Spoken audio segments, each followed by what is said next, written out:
the Oscars. Yeah. What do you think? How did it go? Well, with the Oscars, you have a great opportunity for outrage culture to blow up because there's always going to be people who are going to be upset if their film doesn't win. And what's interesting is you had a bunch of different types of film that would appeal to different types of groups of people, and they were all going to come together in the big one, which is Best Picture. So you had the Bohemian Rhapsody, which is going to be a big deal for the LGBT community. You have Black Panther, which was a big deal, certainly for African Americans. We loved that film. It was great in Africans as well, right? Then you had Green Book, which people had a certain feel about that. Then you had Roma, which was, now you're talking about the Hispanic movie and this sort of thing. And then Vice and all that. So now, depending on who was going to win, was going to determine which way the outrage was going to go. And it turns out Green Book won. And I thought that was a good movie. I've seen it. You saw the movie, right? I did see the movie. Yes. I saw the movie Monday and Tuesday. Yes. Yes. Well, it turns out that movie won. And in my opinion, and I do a movie channel review thing as well out there on YouTube, I thought that was a really good movie. So for it to win was great. However, there were people who weren't happy with the Green Book and they got upset. Why is that? Why were they upset? Well, again, so there were some folks who were upset. The Italian American community was like saying, well, here we go again with another movie that depicts Italians as these thugs and as these gangsters and whatnot. And then the African American community, specifically the estate of Dr. Don Shirley, who this was about in part, was upset because they didn't like the characterization of Dr. Don Shirley. Well, and so in my research, Okay. what I have found out is that the family of Dr. Don Shirley had no interaction with the production and producers or anything like that. And as a matter of fact, I think one of the producers or one of the actors was contacted and asked about the Shirley family. He said, I don't know them. Yes. Like, I don't know them. Who says stuff like that? Like, I don't know them. There's... Yeah. Well, and it also just shows you how big a production is, right? Because you got people who first they need a good script and have a screen. They don't care whether it's a real story or a fictional story. Then it's who can we pull together? Who will be the actors for it? And then after that, it's okay. Now what's the story we want to tell? And then how do we want to end it? And how do we edit it? All that goes into it. And sometimes you don't talk to certain people because it wasn't necessarily about just Dr. Don Shirley. It was just really about how this Green Book, something as ominous as that, and brought these two guys together. It was a story. And so let's talk about the Green Book. And let's talk about that. So the Green Book was basically a book that was passed around among African Americans when they're trying to travel around the South.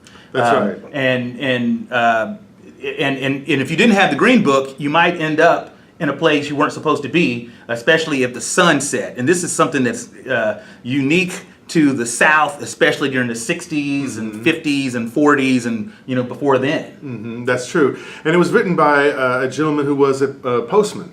I forget his full name, but I think the last name was Bird. He's Mr. Bird. And so he wanted to, because he was a postman, he was on a route all the time. He was figuring out places where you could go and you couldn't. So he started this. This is almost like an almanac that went all the way up until, it was a Green Book all the way up until 1966. So that's important. The first one was in the 30s. Yeah. So it had been a tradition that had been going on for a long time. And I actually didn't know much about it before the movie came out. Well, so, and I knew a little bit about it. So growing up in Texas, now, my parents never really said this to me, but I remember when we were driving from back and forth to Austin or whatever, I remember early on, we would never stop at like at Dairy Queens or anything like that. We'd always have our food packed with us. And we would maybe stop like at a park or something like that and eat chicken, wrapped in foil and all that, fried chicken. And fried chicken is very important because it's real key to this movie. But in any event, I think the reason why we were doing that is we had to be very careful where we stopped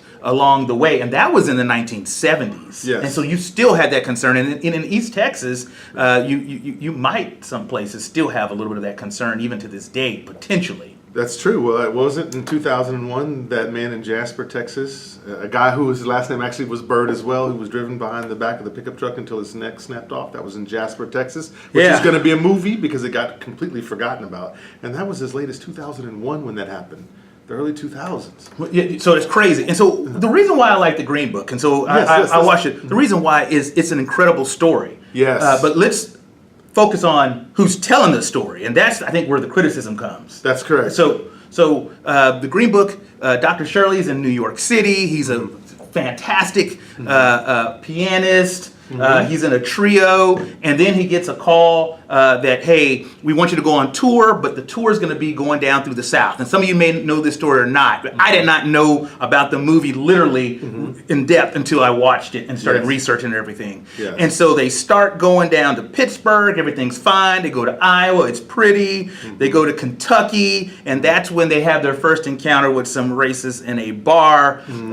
Tony the Lip. So Dr. Shirley gets Tony, who is a stereotypical Italian gentleman who had worked clubs and done odd jobs in New York City. He was a tough guy. Yes. And so Dr. Shirley, when he interviews him, he says, Tony, you're the guy because I heard that you can protect me as well as drive and everything else. Yes. And so in any event, when you're in Kentucky, Tony rescues him from some racists and acts like he has a fake gun. And so he rescues Dr. Shirley. And this happens throughout the movie. Over and over again, Tony rescues Dr. Shirley. And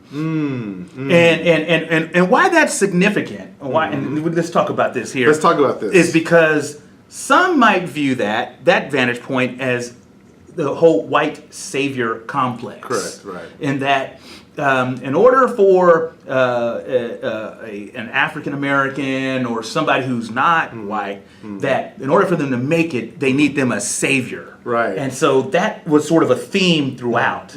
Which is strange and crazy at the same time because he hired him to be his bodyguard. This is what he was supposed to be doing for him. Remember, Dr. Don Shirley is shown as someone who's very privileged, who doesn't get his hands dirty. He has a little blanket that's put in his lap. He has people who are porters who do all these things for basically, it's what can you do for me to serve me because I'm the accomplished person here.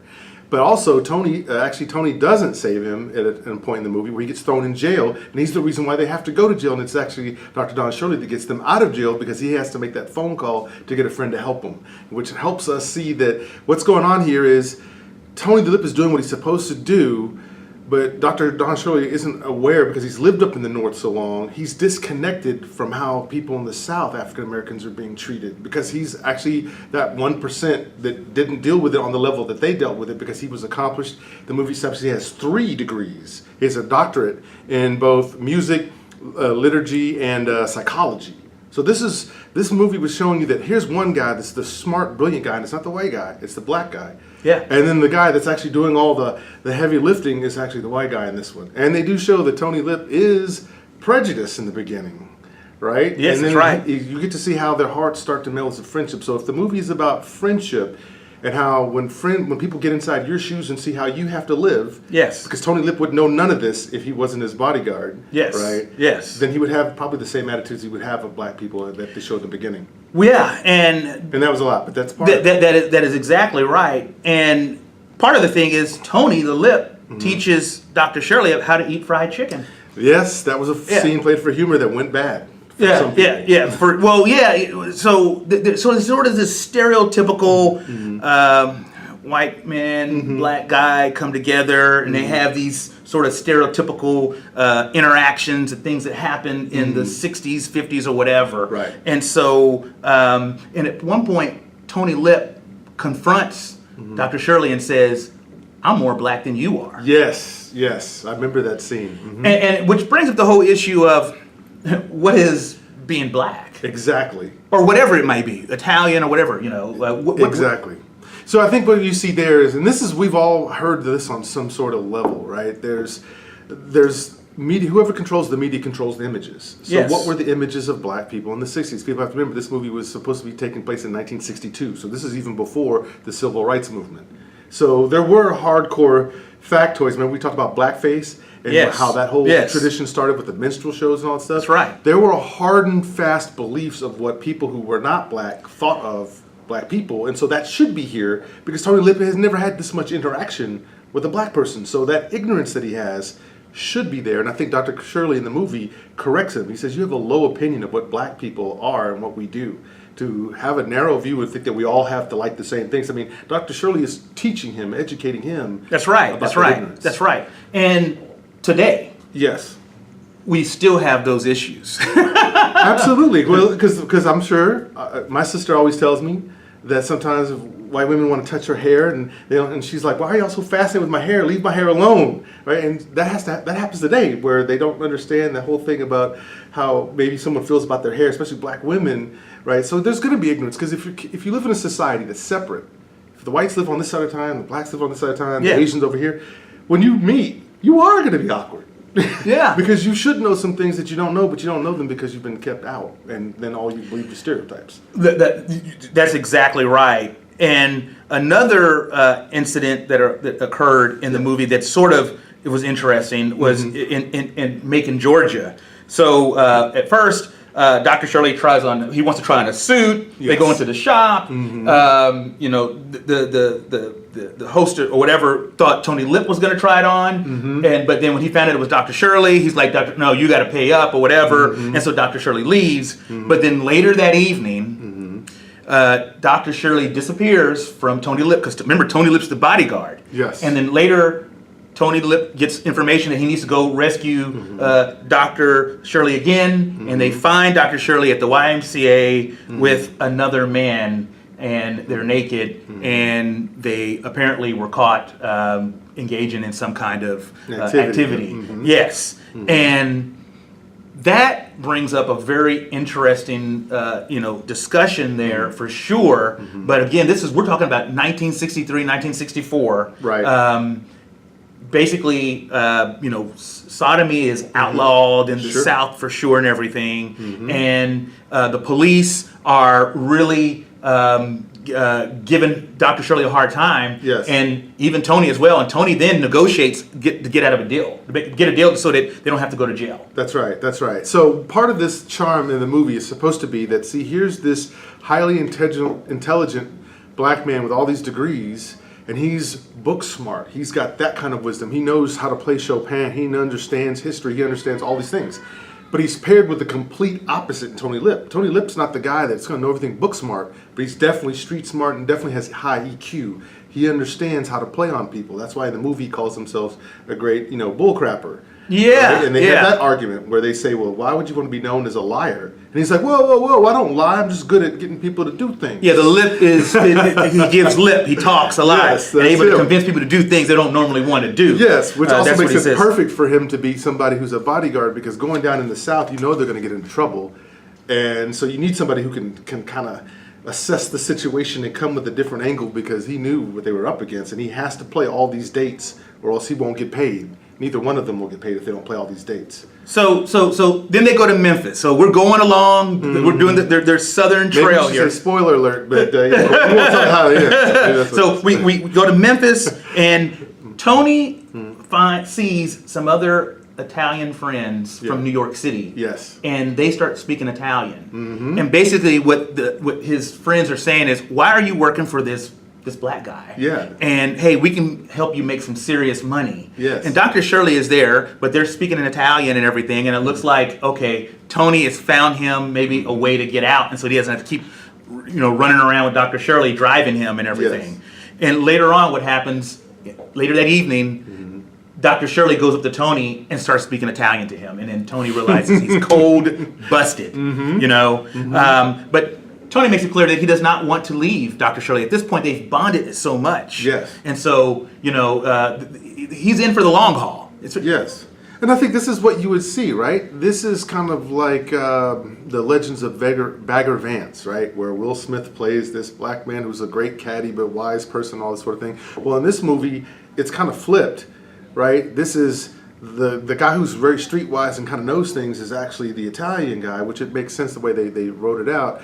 But what we see is the intelligence, the demure, the education. Dr. Shirley was way ahead of anyone else in terms of how anybody would have viewed a black person back then. That's right. That's right. That is exactly right. So he's accomplished. He's smart, and he's teaching. So what it is that I think some people that are getting upset, they don't see that there's teaching going on by both men. And the movie's not so much about the Green Book as much as it's about the relationship between these two guys who wouldn't otherwise be friends because they'd be in their own pockets. That's exactly right. And so they travel to Little Rock, Arkansas, and that's where, remember before, there was a question of whether or not Tony had a gun before. Yes. To protect Dr. Shirley. At one point, he pretended like he had a gun. You didn't know whether or not he had one. Yes. Well, we figured out in Little Rock, Arkansas, that Tony did in fact carry a gun. So he shot the gun and caused people to run away from them and everything. Well, that's wrong. That in Little Rock, he just shoots the rod, but then at somebody. It's in Tupelo, Mississippi, where we have a situation where they get pulled over. It's raining, and a cop, gives, of course, Dr. Shirley a hard time because it's a sundown town. That's exactly right. But then at some point, they call Tony because he's Italian, half an inward. Half an inward. Yeah. And that's when Tony punches the officer. Dr. Shirley says, you know what? You weren't necessarily protecting me. You were just upset because they called you half an in. And that was an interesting thing there where now Tony, he's upset because he doesn't want to be called that. Right. He didn't like that. Yes. That's exactly right. So what you're seeing is turnabout. Now, what they say here, when Tony goes on this trip to go be with Dr. Shirley, because at first he wasn't going to. They early on established that Tony Lip didn't necessarily care for African Americans with that scene when the repairmen came to his house. Yes. Right? So they already showed that he didn't care in a way, but that he would do it for the money for sure.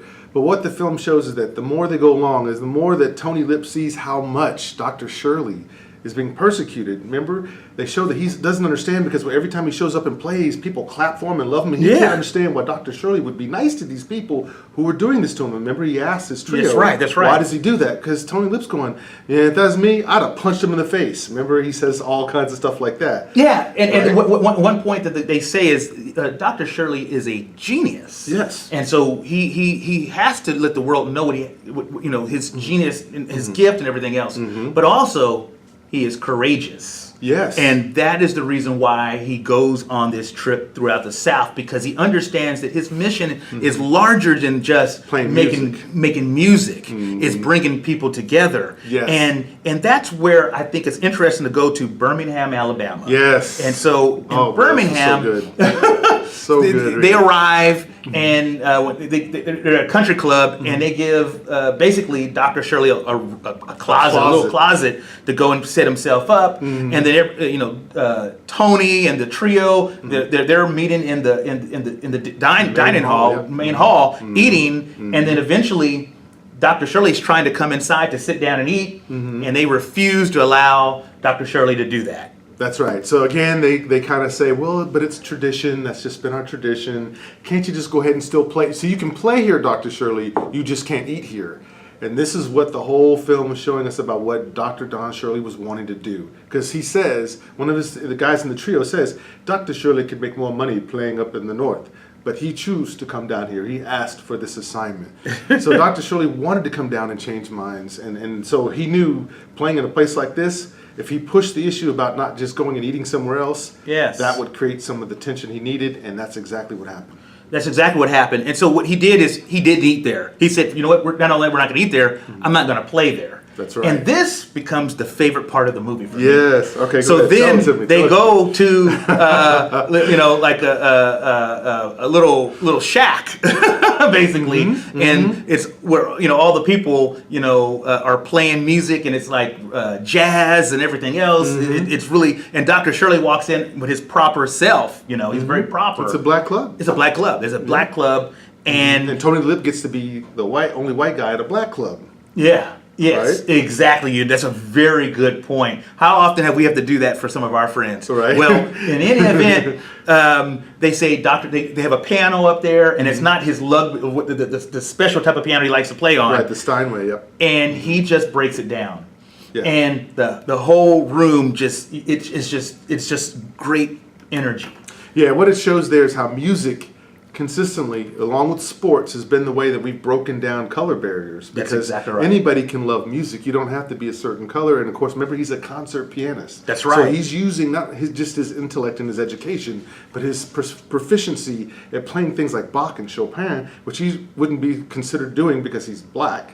He wouldn't be known as somebody who's a classical pianist. That's right. That's right. He should be playing like Little Richard type stuff instead. And they mention that and they talk about, yeah, that's why those guys, they're the guy up there playing with a little whiskey shot up on the stage. And then they complain they're never taken seriously, right? So he explains all that. But with that, what you see is Tony Lip loves it every time Donald Shirley plays. That's what helps him fall in love with him along the way with it. Because remember, he's kind of harsh with Tony Lip. That's right. That's right. Right? But it's music that closes the gap. And here's the other thing that was missed. It was Christmas. And they made a point to show baby Jesus and all this other stuff at that. Oh. So here are Christian people, too, who are not being true to what they say they believe by saying he can't eat in here. Because that's not what Jesus would do. So they made it a point that this is around Christmas and that you saw that. Well, so everything comes together. It's a beautiful scene, and then they decide to try to get back up north to before Christmas. And at the very end, Dr. Shirley takes the wheel and drives in. Yeah. And so that's incredible. He comes over to the house. Everybody's happy. It's a beautiful, beautiful movie. And so then we get to this. It won. Yes. This movie won Best Picture. Yes. Okay. Klansman. There's other movies that Black Panther, Black Klansman, Vice, Roma, and The Star Is Born, and Bohemian Rhapsody were the others. And so now this is where I get to from a deal perspective and those kinds of things. Right. Or if you're trying to accomplish a goal, you need to understand who is deciding whether or not you get the client, you close the deal. You need to know who your audience is, right? Right. And I think this is what the whole huge criticism is of the Oscars, the Academy, and everything else.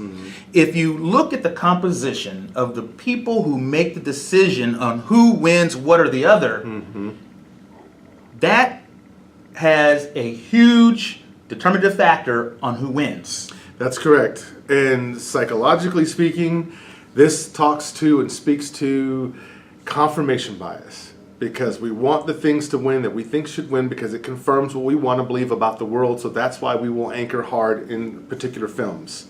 That's right. That's right. And that's what you will see. And so that will play into it. So bias does play into these types of award programs. And then it's the whole idea of what do you mean by best? Because once you say something's good, better, best, that's subjective unless you can show us a sort of framework that you use to determine otherwise. Yes. And so, since 1929, only 6.4% of nominees have been non-white. And since 1991, 11.2% of nominees have been non-white. So this year was an incredible year where there was a lot of diversity and inclusion. But at the very top, the most important award, the Super Bowl of awards, or whatever it may be and everything. That's right. It went to a film that told a story about a black man, an incredible black man, but from the vantage point of somebody who wasn't black. Right. Because this film wasn't a black film. It was a screenplay written by the son of Tony Lip. Tony Vallelonga is the guy who wrote the script. So clearly he's going to write from the perspective of his dad. But here's the thing. He loved Dr. Shirley because as the movie showed, Dr. Shirley became part of that family, right? He started off as just a hired gun, Tony Lip. But then it turns out they adopted Dr. Shirley into their family because the movie established that Dr. Shirley was estranged from his family. Again, this movie is about relationships. That's right. And one of the great things that Tony Lip says to him is he says, hey, Doc, maybe you should write these letters. Like he's writing all these letters to his wife all the time. He says, maybe you should write a letter to your brother. And he went, nah, it's okay. He knows where to find me. And Tony Lip says, I don't know. There's a whole world of people out there waiting for somebody else to make the first move. So in the movie, this makes sense because the whole time, Tony's always about family. His sons, his wife. So it makes sense that his son would write this movie. So that's the perspective it's coming from. But that was no shade to be thrown at Dr. Shirley. It was just, this is my dad. But my dad met a great man. And this great man used to come over to our house for the holidays. And we loved him. And for that, I think that is a beautiful thing. And I think that at the end of the day, the story needs to be told. Yes.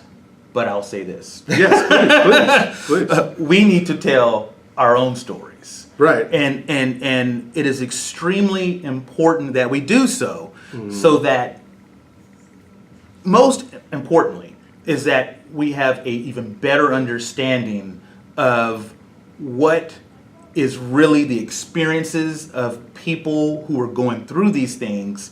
And I think that would help, I think, improve all the issues we have today. So we need to encourage more and more people of color to tell their stories. And that can be difficult because sometimes they don't get the financing or all the other issues, or maybe don't have the network and everything like that. And I think things are changing drastically. They're changing. So drastically. Yes. You see it now. Well, Ryan Coogler, for example, to your point, Ryan Coogler is a man from Oakland who played the game, if you want to call it that, got his degree, shot films. That's he's right. done Fruitvale Station, he's done Creed 1 and 2, and Black Panther, and all 4 of those films are top-notch films. That's right. And this is Ryan Coogler. That's right. So, because I heard people knocking Black Panther who are also black. And this was a black man making a film about a black superhero who was written by a white guy, right? Because black people didn't create Black Panther. That was Stan Lee who said, you know what, there's something wrong here. And at that time, 60 years of comics, there was no black superheroes. And so Stan Lee said, we need to change this. Yes. Right? And so a white man creates a character, a black man makes a big movie about it, and it goes over $1 billion. So you'll see this kind of going back and forth. But I agree with you. We should write our own stories. At the same time, but even Ryan Coogler still caught a lot of crap for what he did from some African American communities. And I was like, come on, man. I mean, could you be happy ever about anything, or is this just an outrage culture thing where we just punch a button as soon as we feel discomfort in some kind of way? Well, it's complex. It's very complex. And we are running out of time. But this has been, a fun discussion. Absolutely. I'm glad you saw the movie, man, because I loved it. Oh, I loved it. I loved it. And I would advise others to watch it as well. But hey, we really enjoyed you tuning in with us. Absolutely. Please share. We may be discussing. Next topic will be probably R. Kelly, and so I think that's going to be a very, very interesting topic to discuss. But I think a lot of people are asking about it. But I'm on YouTube, just a brand new station there. Please subscribe, Bold Creations. You see me on Facebook, also on Instagram. And so thank you very much for joining us. That's right. And so you guys can find me on Facebook as well. I'm also on Twitter, Instagram. I also have a YouTube channel. It's PJ Dunn TV, and so all of our episodes go on there. Plus other little mental nuggets that I like to give people. Mental vitamins is what I like to give folks, being that I'm in the behavioral science field. Yes. So hey, y'all enjoy the rest of your day. Thank you for joining. And tell your friends and share it. Yeah, and be great. Be great. All right.